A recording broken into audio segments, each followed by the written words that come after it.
Duck takes charge.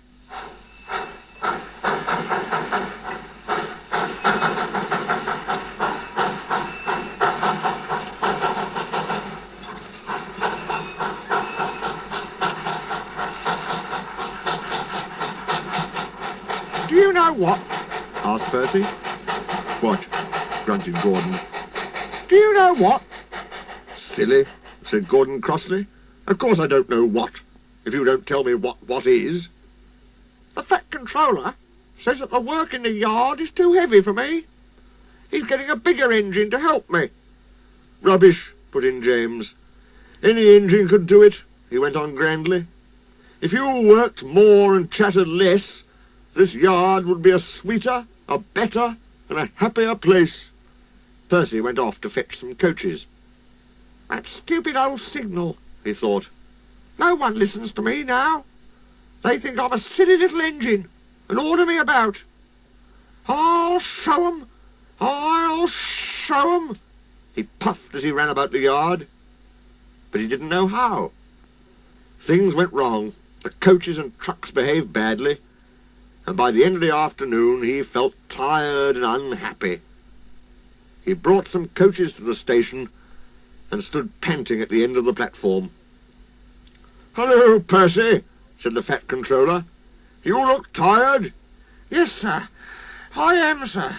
I don't know if I'm standing on my dome or my wheels." Oh, you look the right way up to me," laughed the Fat Controller. "Cheer up. The new engine is bigger than you and can probably do the work alone. Would you like to help build my new harbour at Thomas's Junction? Thomas and Toby will help, but I need an engine there all the time." "Oh, yes, sir. Thank you, sir," said Percy happily. The new engine arrived next morning. "What is your name?" asked the Fat Controller kindly. "Montague, sir, but I'm usually called Duck. They say I waddle. I don't really, sir, but I like Duck better than Montague." "Good," said the Fat Controller. "Duck it shall be. Here, Percy, come and show Duck around." The two engines went off together. At first the trucks played tricks, but soon found that playing tricks on Duck was a mistake. The coaches behaved well, though James, Gordon and Henry did not. They watched Duck quietly doing his work. "He seems a simple sort of engine," they whispered. "We'll have some fun." "Quack! Quack!" they wheezed as they passed him. Percy was cross, but Duck took no notice. "I'll get tired of it soon," he said. Presently the three engines began to order Duck about. Duck stopped. "Did I tell you to do things, Percy?" he asked. "Yes, they do," answered Percy sadly. "Right," said Duck. "We'll soon stop that nonsense." He whispered something. "We'll do it tonight." The Fat Controller had had a good day.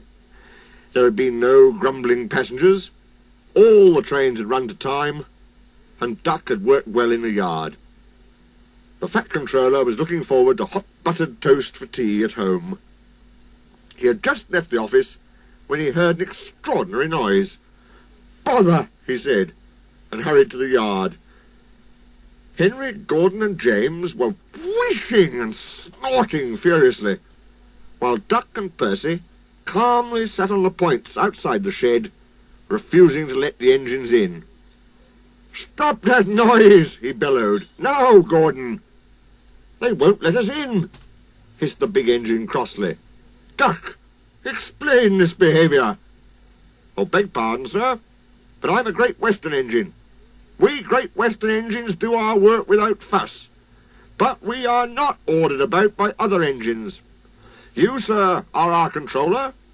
We will, of course, move if you order us, but begging your pardon, sir, Percy and I will be glad if you would inform these, engines that we only take orders from you." The three big engines hissed angrily. "Silence!" snapped the Fat Controller. "Percy and Duck, I am pleased with your work today, but not with your behaviour tonight. You have caused a disturbance." Gordon, Henry and James sniggered. They stopped suddenly when the Fat Controller turned on them. "As for you," he thundered, "you've been worse. You made the disturbance. Duck is quite right. This is my railway, and I give the orders." When Percy went away, Duck was left to manage alone.